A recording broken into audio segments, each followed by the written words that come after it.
If you can't get to these areas, you have to write down in your report, I couldn't see it, and I can't report on the condition of this. A structural engineer should be retained. It's very important, and you'll see after these slides that the reason this house had to be torn down and the inspector insurance company had to pay for this. So you'll see the common causes of brown rot is dampness, wet, water. Before any timber can be prone to attack by any type of wet rot, the wood must be moist.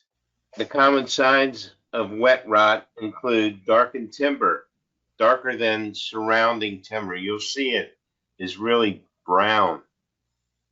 Soft and spongy timber. It looks cracked in appearance. You may see some fungus growth on the floor joist or the floor structure. You'll see a lot of shrinkage, and it'll smell damp and musty. How can you tell the difference between dry rot and wet rot? One of the main differences between wet rot and dry rot is that wet rot needs a higher moisture content to grow. Wet rot fungus likes to grow on timber with a high moisture content of around 50% and above, while dry rot, it will germinate at a lower moisture content around 20%.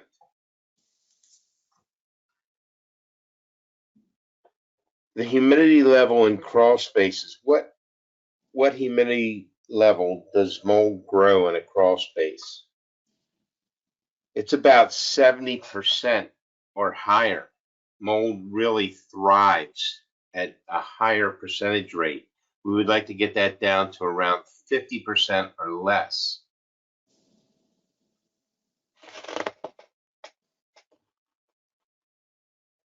So if we can keep it at 30 to 50% in your crawl space, whatever the humidity level is, we can get that number and it'll protect our floor system.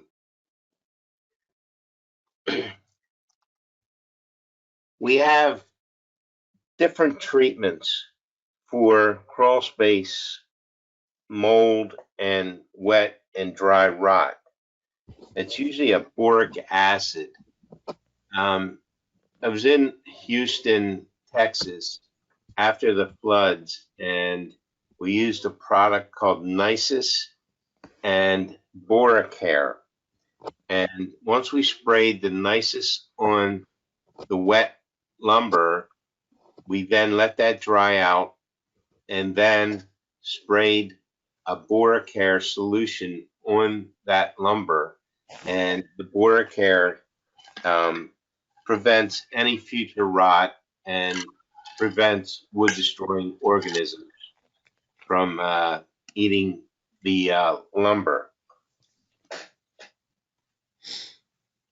So the ideal crawl space would have this illustration with a continuous vapor barrier, rigid foam, and everything would be sealed, and we would provide a supply source from the heating and air conditioning system, and that would pressurize the crawl space.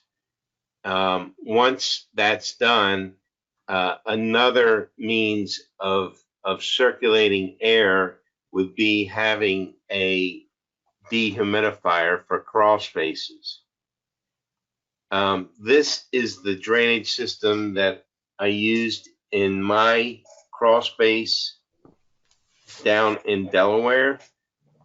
We have a perimeter drain tile, and then we had like a waffle board layer first, and then a heavy vapor barrier on top.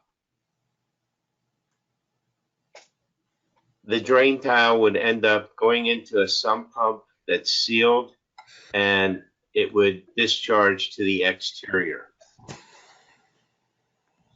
This is my crawl space in Delaware. This is a commercial dehumidifier specifically for crawl spaces to keep that air moving. To the left here, that is a ductwork, that system that allows air to go to the back of my crawl space.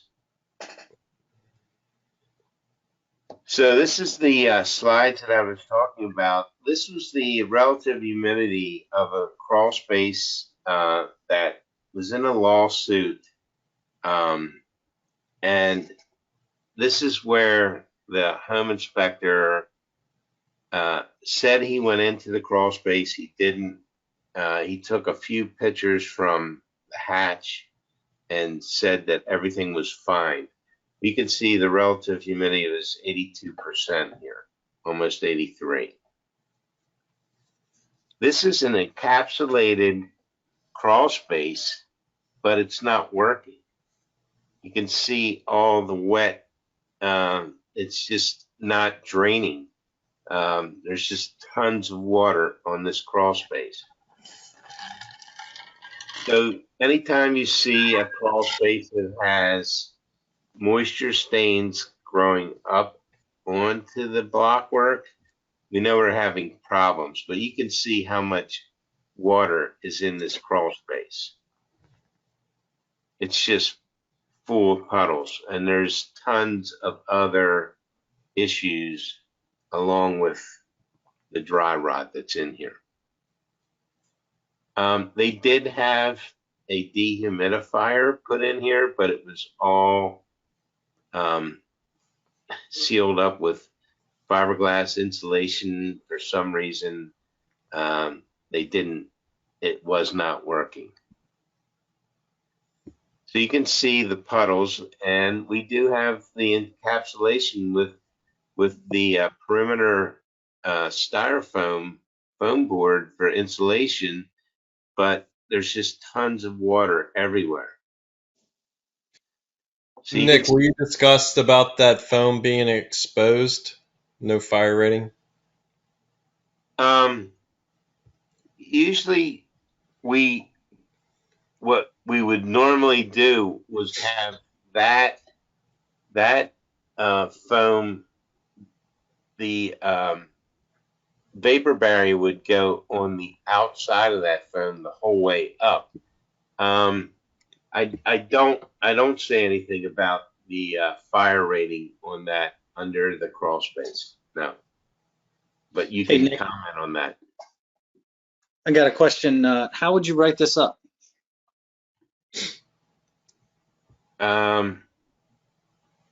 Well, the encapsulated crawl space is failing. Obviously, there needs to be an interior drainage system. Let me go through a couple more slides and I'll tell you what I said. Okay. Sounds good. So we can see that this house had, there's missing insulation. This is hanging down. There's just so much standing water in here. It's crazy. You can just see that. But what we're missing is this crawl space. Somebody tried to spray paint on the mold. They tried to seal the mold within the floor system. You can see these are planks. I'm going to go to another slide. This slide is a pressure treated board that was installed 3 years ago. This is pressure treated, and we're already seeing the signs of brown fungus on this. This was a screened-in porch, and it had been renovated. And the people called me and said, "Hey, these joists were pressure treated, and they're still rotting. We're having problems." Well, it was because there's no ventilation underneath this screen porch, and we needed to get a lot of ventilation. But the Was all, treatment, was all that water from condensation, Nick? yes, yeah. So these, even though they're pressure treated, they're still rotting. And this is only 3 years old. Is it better to have a crawl space ventilated or within the thermal envelope of the house? It's better to encapsulate the whole crawl space, have a drainage system that's taking care of any groundwater and pumping that out with a sump pump, and then having the correct vapor barrier, having a supply line, and having a dehumidifier that's rated for crawl space to get air movement. We want ventilation, but we don't want moisture. So this is the brown cubicle rot that we see. This house was in Riverdale. If you notice, this house was really had a lot of problems, and they tried sistering joist next to the rotted joist. So every floor joist in this house had a sister joist, but the sister joist was also rotting because there was moisture trapped between the two joists. So the contractor was trying to support this area, but it may have been a better idea for him to move this joist a couple inches away from that joist so that we didn't have that rot affecting this joist.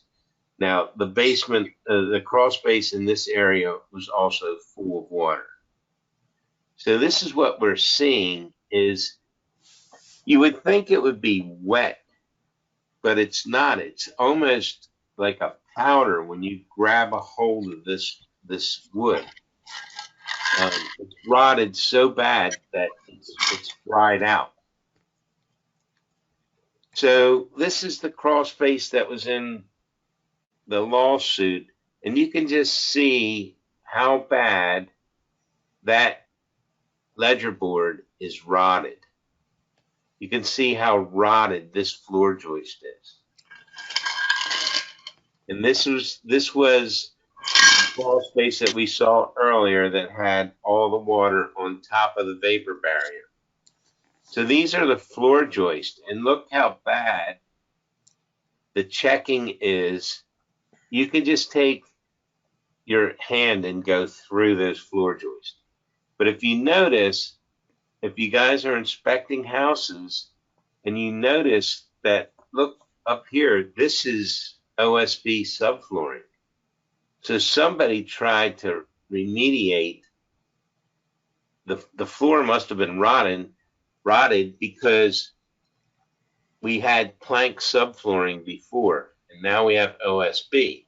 But you can see that somebody in this house had tried to install a new subfloor, but they put it on top of rotted floor joist. But that's a really, I mean, that's destroyed. That's basically nothing. So this is what happens. It just starts cracking, splitting, checking, and it's worthless. This house, you could step on the floors and basically fall through the floors. So this is how bad the rot is within this crawl space.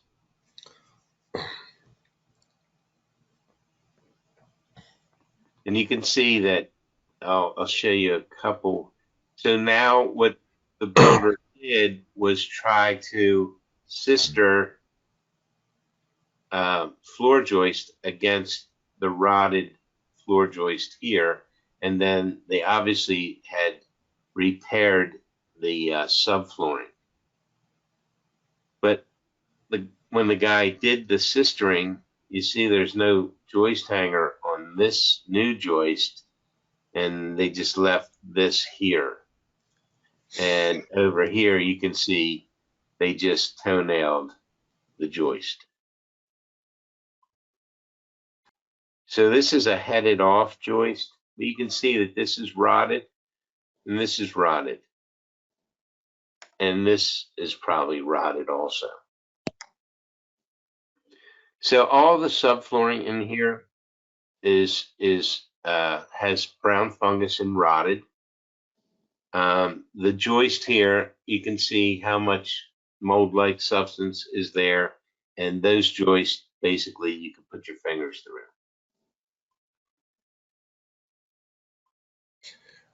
Was that observable, in your opinion, from the opening, or did you have to get in to see all the damage? What I did, Dave, is I was hired by an attorney to go in. I don't know. I still would have gone in this crawl space if I'd have seen what I seen just when I went into the crawl space. I would have definitely done that. I try to go in every area I can. I don't know that some inspectors will do that. I want to know. I want to know. You can see, like, these are rotted. This foundation is cracked right here. You can see how rotted this is. So for the inspector that inspected this house, he didn't go in. Was it a difficult access or a normal? I mean, It not was really an issue. about the size. Yeah, it was like a window well. Yeah, it was tough to get in, but Okay. I'm a big guy. I'm 250, and I'm a big guy. I got in, Okay. I still think if you can get in, you get in. If you can't, you have to really explain why you couldn't get in and explain, hey, I couldn't get in, so you need somebody else to look at it. Agreed. I mean, that's going to cover yourself. This guy took a couple photos and didn't say one word about access or why he couldn't get in there. Okay. So, you can see more of the same here. These joists right here are going to be soaking up the rot from this joist to this joist. It wasn't the best building contractor that came in and tried to fix this stuff. He's also included in the lawsuit because he didn't do the right things. But I wanted you guys to see how bad brown rot can be. Like, that joist is just destroyed.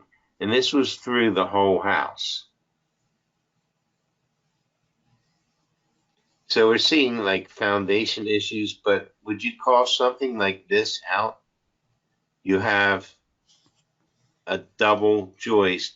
This is obviously a ledger, but it's not being supported by this foundation. So do you think that that's not right? I do. Call it out.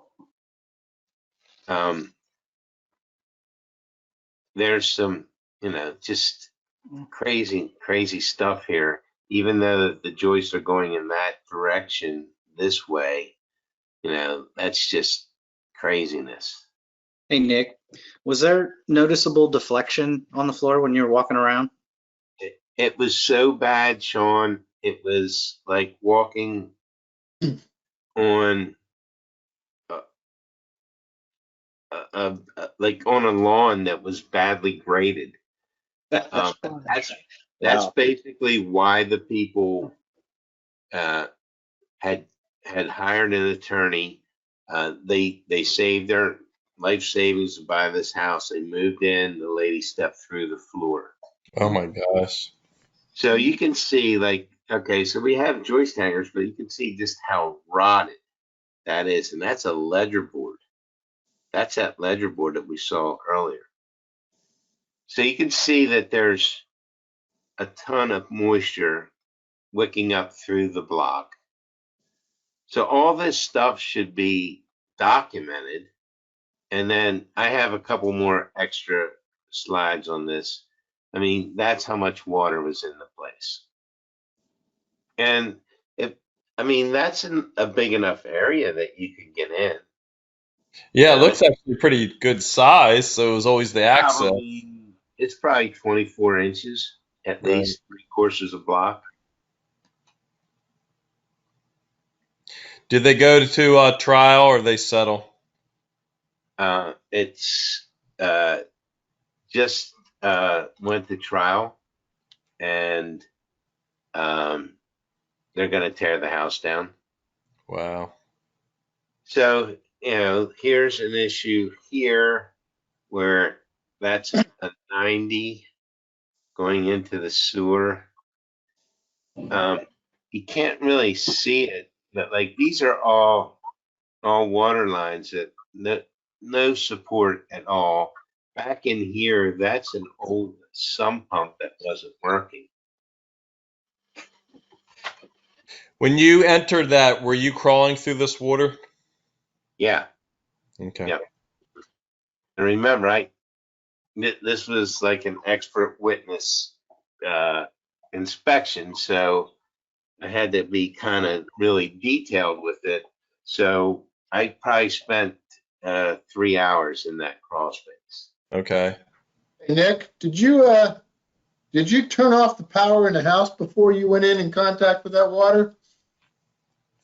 I did, because there's so many wires that are in here that are laying everywhere. And I'll show you some crazy pictures here. That's the sewer line right here that's obviously leaking. Some of this stuff you can see they tried to fix, but they just it was just terrible. I'm trying to get to another slide here.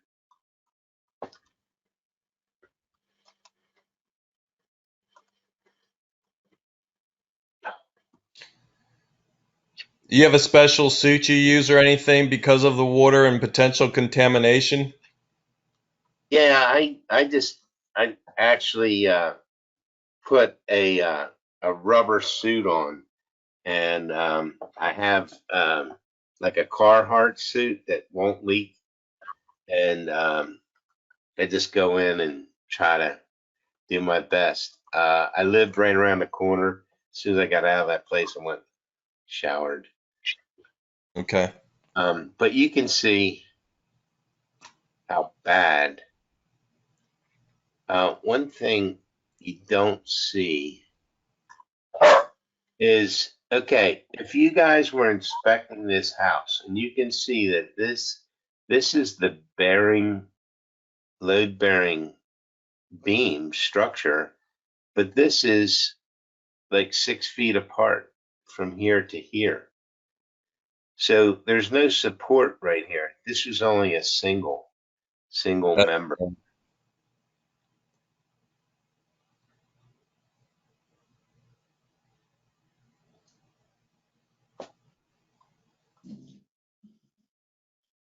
Trying to get to the next.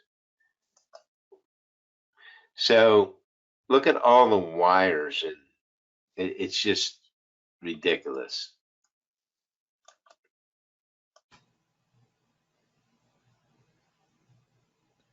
There's just tons of open splices, wires.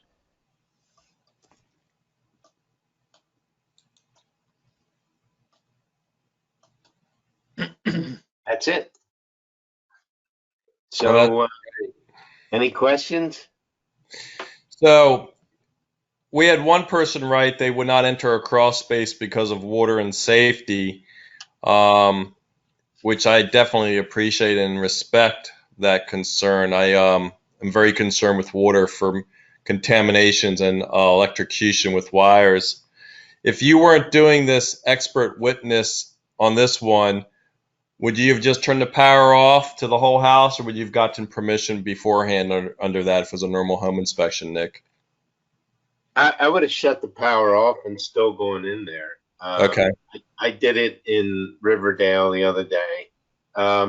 It's I just think that if we're not looking at stuff like this and people buy the house, um, you know, there's always liability issues. And I know in like down in DC, in Northeast, Southeast DC, a lot of the row homes, they have crawl spaces, but you can't get to them. They're not accessible.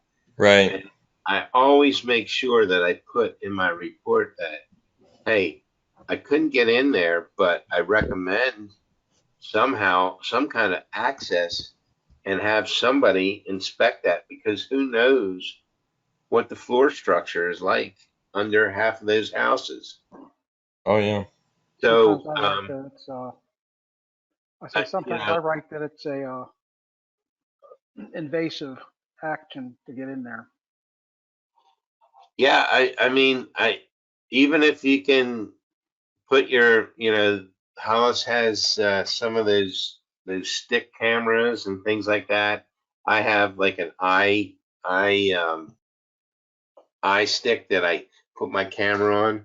I would try to slip something in there just to see what I can see, but it's very important. I mean, that's the first structure of the home, and if you can't get in there, somebody needs to get in there. There should be some access, and for some reason, if there's not, there should be. Hey, Nick, how do you tell the difference between this type of rot and like wood destroying insect stuff? Because a lot of us don't do wood destroying insects. Yeah, I don't either, Sean. But this rot that we're seeing on some of these photographs, you could basically, I can tell you, when I was in this crawl space, I was trying to crawl out, and my butt hit one of the floor joists, and it just fell down. And the lawyer was in there with me, and he goes, "What just happened?" I go, "It's so rotted that I just touched it with my butt and it fell down." And he goes, "Can you put it back up?" And I'm like, "No, I can't do that." He's like, "What?" I go, "I gotta write it as that it's so rotted it just fell right out of the joist hangers." So yeah, the lawyer was in this crawl space with me. Wow. He didn't go far from the access, but he did want to see what was going on. Okay. So I want to elaborate. The one of the questions was that you answered about the difference between the rod and the WDI is that if it's termite, you're gonna have the shelter tubes, the way the wood is eaten, and I advise all members to look up what termite damage looks like. What does carpenter ant or post powder beetle? Not that you need to be an expert, but it would be advisable to understand what some of them look like. It'll just help you as an inspector. yeah, I mean, you can look all that stuff up. Powder post beetle, you're gonna see small little pinholes. Termites, you'll see it like kind of flaking. This brown rot, it basically looks like. Let me try to get that. I mean, it It's looks unique. It's a exactly. very unique characteristic. It looks just like that. I mean, that's caused by moisture. That stuff is just caused by moisture. And you can see that somebody had tried to repair this by adding a joist here and a joist here on this beam, but yeah, it just didn't work. So if you see this, I mean, what do you say to your clients? This is a structural beam right here. And you can just tell this whole beam was totally rotten. And this is in Riverdale, Maryland. And they tried to remedy it with adding 2 more 2x on the outside, but that was just nailed. There was nailed connections here, and it just can't, you can't do that. Yeah. You can see how much moisture is along all the foundation walls. So I know crawl spaces are really hard to. They're a pain. Whenever you do a house and you see a crawl space, you're like, oh man, I hate, like, I don't know if you're like me, but I hate crawl spaces. But you have to spend some time in them and really document what the issues are. A lot of times you'll see a lot of issues with the ductwork. That's, no insulation. Some of the flex duct, you'll even feel that there's water inside the ductwork. And, what does that come from? Who knows? But you really have to spend some time down there, and it's worth doing it, and it's worth documenting it. And if you don't document it, you're putting yourself at a risk. So this particular house, when I showed the people the brown fungus and brown rot, they decided not to buy the house. So, but So your clients didn't buy the house, and then the seller. Hey, this seller, I don't know if they should disclose that or not. Yeah. I guess they should. It looked like somebody was trying to fix it. When you see the cistered floor joists, somebody tried to do this at one time. Yeah. Is that mold on the new? Is that mold on the new stuff? Yes. Yeah. And this joist is actually rotting this joist, Sean. So Fantastic. if there was a little bit of separation, maybe there's some air movement. But there again, the fiberglass insulation soaking up moisture. It's just a bad situation. So if they had an encapsulation done on this, it would be so much better. But people just don't do it, and they should. It should be encapsulated, pressurized, sump pump, drainage system, and a dehumidifier to move that air. Do you recommend to your clients all crawl spaces should go to this newer practice and get rid of any exterior or vented crawl space, regardless if it's okay at this time? Yeah, if they like, I would, if I had to do it, if I had to insulate this type of crawl space right here, and they had the open vents and maybe they couldn't encapsulate it, I would probably take this fiberglass out, put spray foam or 2 inches of foam on the underside of the joist with a foil face, tape it, and then put a hardy plank or cement board panel up there so that insects and animals couldn't destroy that insulation. Okay. So that's it's probably an okay way, but then you can't really see what's up there. So if we took the fiberglass insulation out, we encapsulated the crawl space and added foam to the foundation walls and put the correct vapor barrier, at least we can see what's going on with the underside of the floor system. Right. Nick, can you discuss with people the problem with masonry and being hollow and the water going up through the cells, the open cells right into the plate?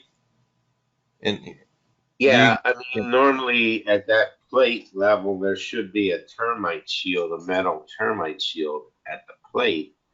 And if you look at this photograph right here, this is a 4-inch solid block. So usually termites or anything wouldn't come up through the cells and hit that and couldn't get through it. But they could go on the outside. And Right. then right here is where we normally put a termite shield. But yeah, I mean, I've been building since, I hate to say my age, but since 1976, we've always put a metal termite shield right along there, and then put our sill seal and then our sill. So that kind of helped the gap. But nowadays it's probably even a little bit more different. We would do poured concrete, of course, and still put the termite shield on, but we would do it a little bit different. Right. But yeah, does moisture come up through the block? Yeah, absolutely. It soaks it up through. Right, and it can go right up that block, right into that plate, and in that area where that insulation is right behind there, there can be a lot of moisture damage because of that as well. So do you guys ever, if you had this exact photograph that I have up there now, would you guys ever reach up there and pull that insulation away? Oh, Sometimes it falls down sometimes, yes. Yes, I would. But would you physically pull that away? And I would do that. I would Yeah. do that. If I saw the condition of these joists, I would do that. And believe it or not, up above this fiberglass, this joist was put in, and this house was built in the 40s, and the subflooring was plywood. So somebody had taken all the subfloor off of this house, put these joists in, and put plywood in. So it's still a rotted mess. Like I said, my clients didn't buy the house, but and I don't know. I'm sure somebody did, and it's too bad because it's just going to rot again. Yeah. I will move insulation, Nick. I'm careful as long as I can put it back. I'm not breaking any of either the adhesive points or the metal fasteners like on the blanket insulation in a basement or a crawl space on the walls. If I can pull it back, I want to look because there's so many hidden conditions available. I'll even squeeze the bottom of it. Sometimes I'll find that they're wet behind there, but everything else looked okay. Yeah, I mean, I'm sure this insulation is full of moisture. I mean, you could see that in the crawl space that was with the white paint that somebody had tried to paint. I mean, that crawl space was 78 degrees of relative humidity. That's a lot. Yes. I mean, it's crazy. But if we can get it 50, 55, maybe get some air movement. That's another question that I have for you guys is, I went through this ASHI school to do some training, and one of the instructors said, well, if you see a dehumidifier in the basement, there's definitely moisture issues with that basement. And my thoughts on that is I would rather see some air movement in basements than not have that dehumidifier. So I never call that out as a moisture problem. I think it's a good thing to have some airflow. Just my Old training was that way, Nick. When I was trained initially, and I've been doing this for 30 years, that was a sign of a problem. And now the mold inspectors are all recommending that I talk to, or many of them, to run a dehumidifier, to make sure it's 55 or less, preferably 50 relative humidity in a basement, just to be safe. Yeah, I think So it's, I don't call it out. I think it's good. yeah, I wouldn't, like, never call that out. I think it's a good thing. Every basement should have a dehumidifier in this area. Every I, basement. I agree. I totally agree. I mean, I just think, we may have a day on Friday that it's cooler and the heating and air conditioning, we're right at the levels where none of it's coming on often. We want some air movement down there. But just my thought. It's another, yeah. That's another reason why the electric heat pump water heaters aren't bad, because they are a dehumidification. They pull some moisture out. Right. The only problem with the electric heat pump dehumidifier or water heaters is that when they break, when that Yeah, nobody can fix breaks, them. nobody can fix it because the plumbers don't want to deal with it and the HVAC guys don't want to deal with it. Right. So Agreed. Yeah, nobody can fix them. right. So they 90% of the time they'll just replace those. So We have a question. Do you recommend operating a dehumidifier year round or only part of the year?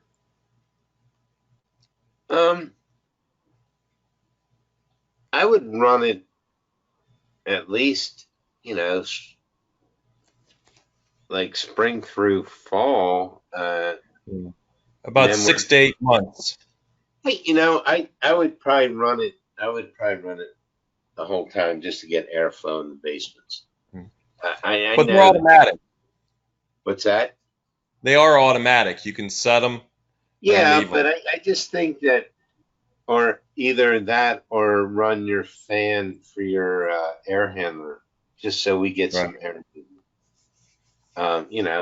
Most basements are fed from the ceilings. Their supply and return are from the ceilings. So just that movement of air down low, I think, is important.